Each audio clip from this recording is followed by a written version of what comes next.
Hi, it's Chris from Duffy Floors, and I'm here at an old customer's place in Boston, and we're looking at his floors.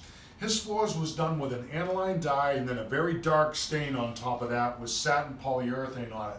I think that we did this maybe, could have been 15 or 20 years ago, and since then we've come back in and we've put a couple of coats on it, maintenance coats.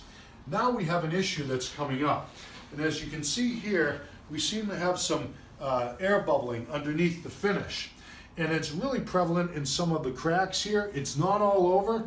It's been contained to this area because there was some scratching that happened here. So somebody had something on their shoes that was scratching the floor. It left air pockets or air bubbles underneath the finish, and here you see that this one has peeled out, but it's hard. You can't really just go and buff and coat over this because you'll always have this edge, which is a different mill thickness from the raw stain that's below it. So in this respect, oh, and over here, take a look at this. I think that we've had some water damage over in this corner here. I can feel the cupping in the boards and the way that the water has come up underneath and in the cracks where it's been shrinking and swelling.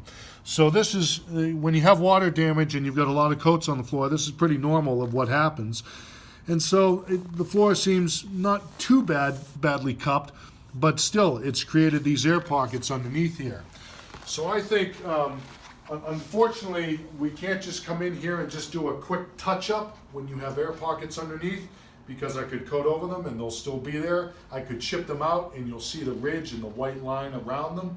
So unfortunately for this, we'd have to do a full resanding here and restaining and repoling. So this would be a full job back down to the bare wood to make sure that we get the correct bond to the wood and the correct bond between the stain and the coatings of polyurethane, and each coating of polyurethane, so it'll combine very well.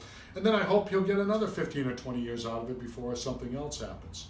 But this is Chris from Duffy Floors. If you've got a problem with your wood floors, give us a call at 781-395-3418 or look us up at duffyfloors.com.